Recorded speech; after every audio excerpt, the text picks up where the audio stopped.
is Hecthor Doomhammer, and this is my top 10 of my favorite units within Mental Omega 3.0 Beta Revision 1. Number 10. Mobile Industry. Stalin's Fist. Deploy. Stalin's Fist is on this list because of my personal tactic that I like to come in from different directions to my opponents. And as you can see, my Kirov airship is at 49% or 94%. Building. Unit ready. Airship ready. And they never see it coming. Acquired. Given that the Kirov actually does do its thing well. Of course, you can just try and place it, your Stalin's Fist, as close to the opponent as possible and then have that done. Of course, you can also use the demo truck. But the Kirov is the most tried and successful tactic. And then, after that, I'll just drive away. Facility forward. And my opponent does not know what's going on. Number 9. The Charon tank. Now, I can't really recall the last time I legitimately played the European Alliance, but the Charon tank is definitely my favorite unit out of all of them. And that is more so because of the nostalgia feeling.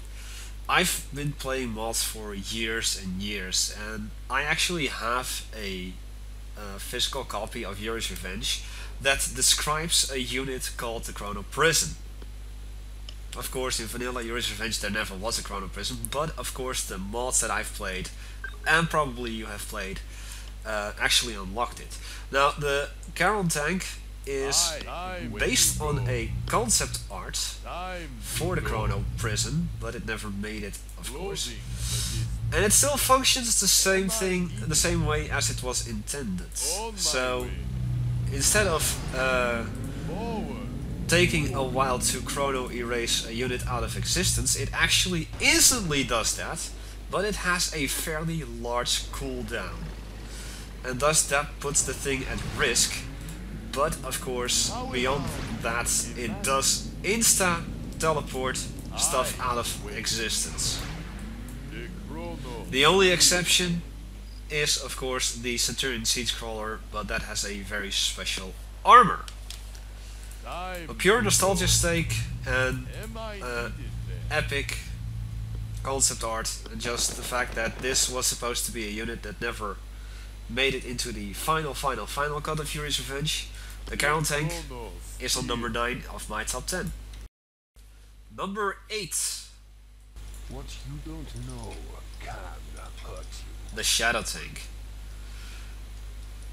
Now, the HQ is definitely my favorite subfaction of the Epsilon, and the stealth tank, the Shadow tank, is also part of that reason. Now, my opponent may think that this road is perfectly safe, but if he just goes to the west, as he's doing right now, all of a sudden he's greeted by a bunch of my invisible, suddenly tanks. Although, wasn't really that effective, but still, the fact that he knows it now. But even if he didn't know that, I could just drive on over here, for instance, and all of a sudden, what the hell is going on? He's being assaulted, he didn't see this coming. Just for the sneaky tactics that you can do with the Shadow tank, it's on the number 8. But there's more. I think that my opponent really wants to train infantry, but he can't. Wait, what? Why can't I build an infantry? What's this? You don't know can Very simple. What witchcraft is this? night is Shadow tank witchcraft. Oh, Bad witchcraft. yeah. The Shadow tank has a deploy ability, and if you use that deploy ability, your Shadow tanks will become permanently stealthed, although still they can be spotted by stealth detection. But if an enemy drives by it, then it simply won't reveal itself and shoot, nor can it move. which you can indeed use to just create a wall. For instance, if you create a wall around the barracks, such as I did, it will just block the use of the barracks because the infantry can't come out. Yet another sneaky tactic with a shadow tank, and that's why it's in the top 10. Number 7. The Striker IFV. I can immediately hear you say, but Doomy, why specifically the Striker and not for instance the Tsurugi that is immune to radiation, or the Archon that is even heavier armored? The Striker IFV is the only IFV, of course, that can have the hero variant legitimately, and this top 10 is based on pure legitimate playing of you yourself as the given sub-faction and not reliant on your allies or game modes such as I am currently playing Unholy Alliance. Everything's made to fit. Now, Running smooth. of course, the Striker IFV, everyone knows and loves it. Put a Navy SEAL in it and you've got a somewhat stronger Navy SEAL, although it really doesn't show that much. On the go. But of course it also serves a little bit as like an infantry transport.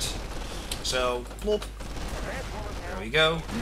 And then also serves as a little bit of anti-air, although these two are gonna go down within no time. Of course, since the Americans don't have a prison tank, but they do have the Siege Cadre, put them inside of an IFV and you basically have a miniature version of the prison tank, as you can see here. Need a conversion? Tools of the trade. IFV ready. And this is something that players tend to forget. IFV ready. I do not agree with that, so I'm gonna do something that used to be a real favorite of myself. On the go. Of course. That is the Chrono variant of it, although, yeah, that happened. I'm gone. This is like the Caron tank, of course, except for the fact that it does take some time to get the unit out of existence, just like the regular Chrono Legionnaire. But still, it is very useful. Running smooth. And of course, put an engineer inside of your Tools IFV of the trade. or a medic, and you've got an instant repair unit. Need a conversion? The Guardian Aim GI for speed. will serve as a heavier anti-armor or heavier anti-air. Now, given that the missiles are slower with the Guardian GI than the vanilla version, Tools of the trade. Made that is of course because the missiles are heavier and thus We're uncrushable. take a little lot more time to be launched into the air. They do more damage and they are definitely more effective against even structures and armor. Watch my dust. And last but not least, of course, as I mentioned, Made for speed. the Tanya IFV Taking them down. Watch my dust. On the go. with the experimental Mercury Strike, It's a sure shot. long range, against not good against structures, as you can see. It's more so against infantry, definitely useful against Watch my infantry. dust. Oh, Of course. there we go. And especially in combination with, for instance, the target Select painter, target. and then of course even the Mercury Strike itself. Basically, plop, and then plop, plop, plop, plop, plop, Select target. there. Need a conversion? And if you're tired of this combination, Nothing to stop me. just drop Tanya out of it and let her run amok. IFV ready.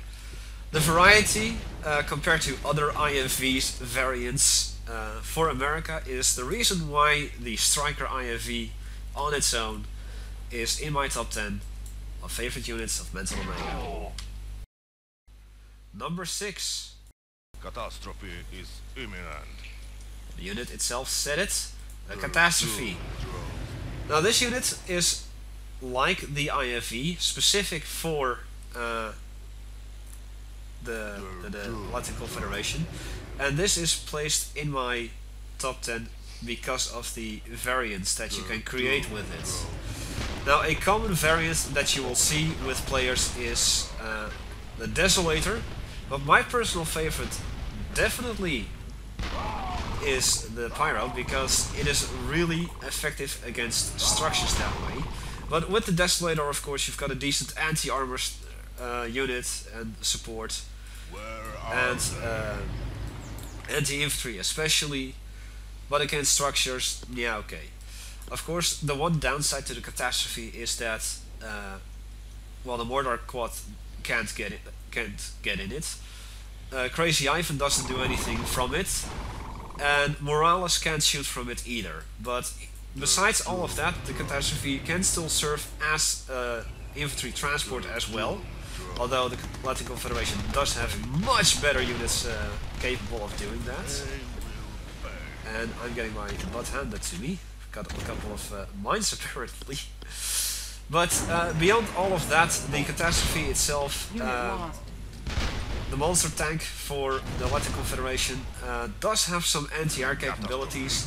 And then of course, if you add for instance the Flak Trooper, on top of that you've got even more anti-air capabilities, also decent against armor at the same time, and somewhat meh against structures. But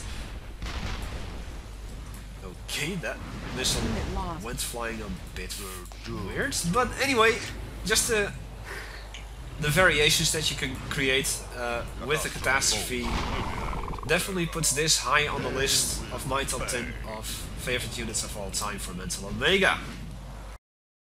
Number 5. You need a blizzard.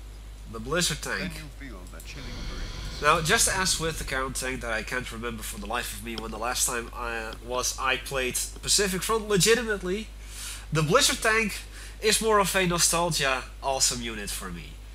That, and I'm a real fan of cold. I am born in the winter, I have a cold heart, and I've always had a fascination for just extreme colds, and the Blizzard tank really shines in that. Against infantry, just snap freeze. I mean, that is pretty cruel if you ask me. And as you can see, even though this little conscript did escape, you saw a little blue arrow pointing down on the right side. It also slows down enemy vehicles and infantry that do get away or do tend to get closer. Against tanks, does the same. It also leaves a slight short radiation field. And it does decent damage, I'd say. And it is getting too hot here, so I'll just kill these two left. Now, besides all of that, the Blizzard tank also serves as a bit of anti-air support. It uses its Blizzard, its cryo being the same way that the Skyray cannon of the Pacific Front does. Although it doesn't do that, it doesn't do as much damage. It is more as anti-air support. Oh boy! No pounce.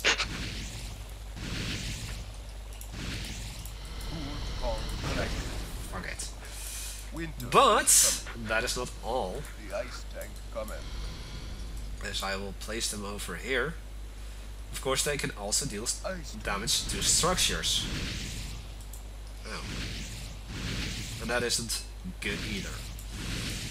Now, the reason why this is such a nostalgic unit for me is that in Mental Omega 2.0, the Greek army had this, and ever since I learned that this weapon was based on gold, that became my favorite thing of all time. For Mental Omega 2.0, but this is Mental Omega 3.0, and thus there are much better units out there.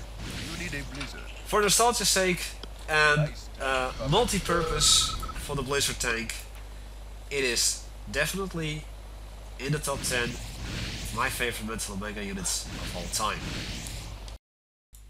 Number 4. Soviet transport here. The Soviet transport of the Borillo. Now this is in my top 5 actually, because I am mostly a Soviet player and I always try to use the Borillo. It's amphibious, as you can see, can cross bodies of water. The only downside compared to the other, both the Epsilon and the Allied transports, is that it cannot get up higher elevations. But still, No mountain too high, no it is the ocean only too one deep. with an actual weapon. Turn up the heat. And of course, something you will often see is the Borillo Pyro Rush, such as I've executed over here. Very deadly against structures, as you can see. Unit And lost. for that reason, one of my all-time favorite transports, one of my all-time favorite units in Mental Omega. And of course, Unit lost. why keep it to one if you have multiple ones? I can't protect Unit But I've got lost. plans for my opponent today, so I'm not going to. Road again. Number 3. The Opus tank. Now the Opus tank is on this list because out of all the Epsilon sub-factions, the HQ is my favorite sub-faction. And it definitely has something really cool in the fact that normally it just has one cannon barrel, but if my opponent would be so kind, yeah, let me just confront my opponent. But the Opus tank also has a passenger slot. Now, normally you would see, well, yeah, you can just completely mess over your opponents by, for instance, having brutes inside of them, or even, oh, guys, get back. Yeah, Dreamweavers. Although Dreamweavers and attack dogs won't give a second cannon barrel, any other humanoid that takes up one passenger slot in a transport will be able to give the Opus tank a second barrel. It doesn't do exact double damage, but its damage output is vastly increased. And of course it also serves as an infantry transport. So that, for instance, how about an engineer rush? Mine. New construction options. Now, of course, as I said, any of the humanoid, any humanoid will give a second tank barrel, but you can also surprise your opponent by just throwing in a couple of Epsilon Adepts. So why fight your opponent's tanks if you can mind control them, right? It's just the fact that the variety that you can create within HQ itself, and pretty much all of Epsilon, that it's just a really awesome tank. It's more about the combinations than the tank itself, and really you should use it as an infantry transporter. The cheapest way, of course, is to just put in an initiate for 150. If you have a cloning vats, then you can have 2 Opus tanks and 1 initiate for the price, or 2 initiates for the price of 1. But last, but certainly not least, if my opponent still has some infantry left, Make it clean. he does. Why not just transport Ron instead as well, right? Because even Ron fits in. Just for the variety's sake, and the amount of fun you can really have with this tank and with HQ in combination, this tank is on number 3 of my list. Number 2. Wired for destruction. The Tesla Cruiser. Ever since Mental Omega 3.0, I have gotten a newfound love for Tesla weaponry. That sparks my And the Tesla Cruiser is by far definitely the top of the list. On its own, it's, as you can see, very effective against Target. tanks, but with the overcharge, which literally doubles the attack power, efficient and it even becomes very adequate at dealing against structures. Unit lost. Okay, it doesn't have anything against air, but if you use this in comparison, Unit lost. in conjunction with, for instance, Volkov, oh, let me just get the hell out of there, because my opponent apparently doesn't like me. If you use this in conjunction with Volkov and some Tesla troopers, and then the overcharge, you've got a serious output of damage against your opponent, and What I usually do is I'll even have a couple of Scud launchers behind it, and the Tesla cruisers will more so serve as a defense for these Scud launchers. But on their own, they can do some really nice damage as well. And as I said, I just love Tesla weaponry. Number 1. The Wolfhounds. Certainly, comrade. The Wolfhound is number 1. Wait, what? You what? Lost. Stupid Wolfhounds. The real number 1. The Akula. What else? If you micromanage him as well as I just did, you can just have it fire at targets and then even have it move away, because of course it is still a submarine, and then all of a sudden he's going to attack something else and your opponent doesn't have a clue on what's going on. Now I can understand that some of you may be thinking, why not the Reshiv? It's because I am mostly a Russian player. So obviously it's gonna be a Russian, or at least a Soviet unit. But yeah, definitely the Akula is my favorite of all time. And honestly, the amount of times that I have been called a cheater for using naval in maps where it is perfectly possible, and you know, it's still a war game, so you should not have those rules.